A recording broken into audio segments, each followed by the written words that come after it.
All right, guys. So the most sensible Democrat, if there's a such thing as a sensible Democrat, by far, Tulsi Gabbard released a much needed video message about stopping racialization in this country. Okay. And guys, this was a great message. Okay. And I really wish that the Democrats had more reasonable politicians like Tulsi Gabbard, but they can't, because in order to be a Democrat, you have to be a race hustler. Okay. Democrats are race hustlers. That's their MO. However, Tulsi Gabbard is not a race hustler. She's not. So she doesn't fit in with the club, because she understands that this racialization in our country, making everything about race, is ultimately dividing us. And guys, I don't agree with Tulsi Gabbard on a lot of things, especially when it comes to the Second Amendment. But I do think that she's on point, particularly when it comes to social issues. So I want you guys to listen to her message, and then I'll give you guys my thoughts.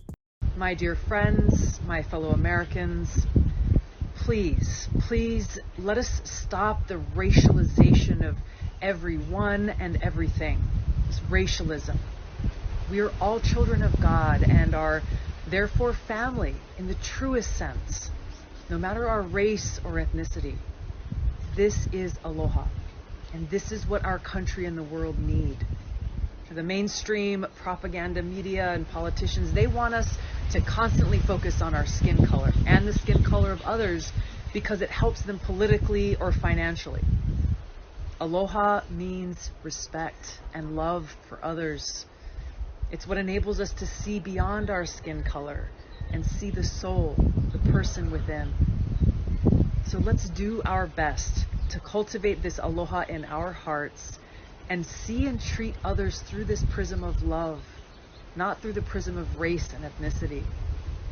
Please let us not allow ourselves to be led down this dark and divisive path of racialism and hate. All right, guys. So like I said, that message was on point. However, the problem is that the Democrats don't want people like Tulsi Gabbard or even the Andrew Yangs in the party, because they don't play off of race.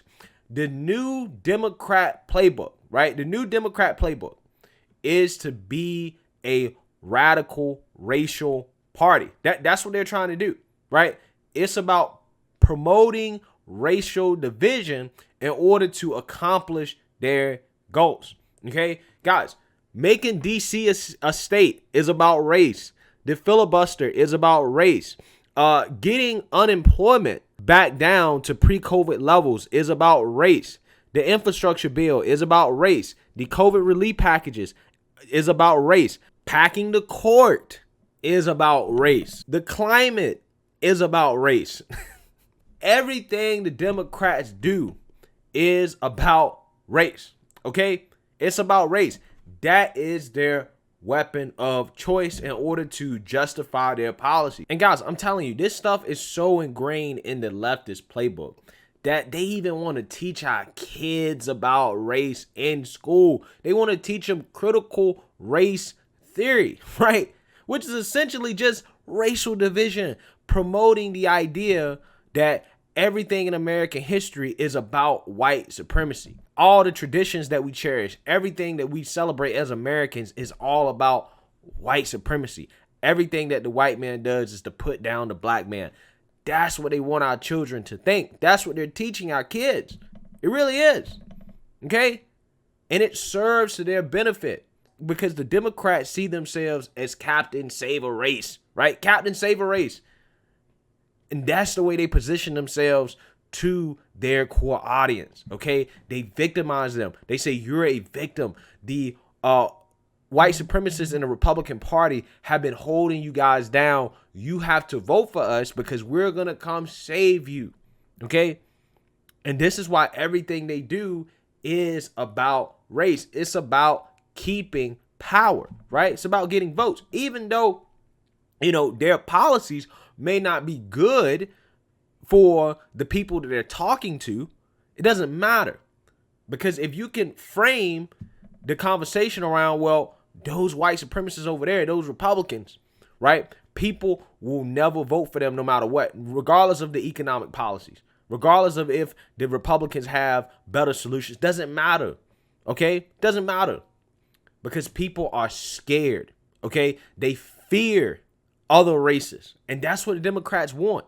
They want fear, right? And they love playing off of this because it helps distract from the actual agenda, which is to take more power. They also employ the media to help them with this as well. This is why MSNBC and CNN, all they want to focus on is race. One, because it's profitable, okay? It's profitable for them.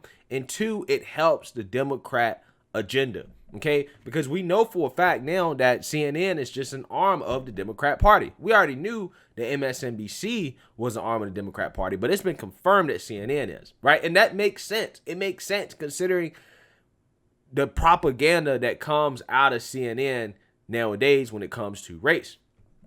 And with all this being said, guys, you know, unfortunately, I just don't see an end to it. Okay, I don't see an end to it because especially with somebody like Trump, who is not around anymore, the media needs something to get people enraged about, right? They need something to distract the masses from what's going on in Washington, D.C., right? And they also need to make money, okay? Because the elites in our society get rich off of us peasants, right? The average black person, white person, Asian, Hispanics on the street, bickering and arguing with each other about race, right? They get rich off of that, okay? While they extract the money and get richer, right? That's just how it worked. Divide and conquer, okay? Divide and conquer. It's the rich, white-collar, political, media, and financial elitists that are trying to pit the working class, blue-collar folks in America against each other while they make out like a bandit. Okay, it's very simple. It's all a part of the game. That's why the Democrats love having this conversation. And people like, you know, Tulsi and Yang, they go out of their way to make sure that they can't win in the primaries. Okay? They get their Democrat arms like MSNBC to give them less air coverage, to talk about them negatively because they don't go along with the race narrative and they're not a part of the establishment elite. Okay, this is why the Democrats attack them, right? That's why they don't like them, okay? And progressives particularly don't like Tulsi because she's not woke enough. She's not woke enough. And at this point, you know, Tulsi, she might as well just switch parties. I don't know why she keeps wanting to hold on to the Democrat label. Come on over to the dark side, Tulsi. We know how you really feel, okay? The progressives don't like you. The establishment Democrat don't like you. They really don't like you after what you did to Kamala, right? Y'all remember how Tulsi just demolished Kamala in a debate?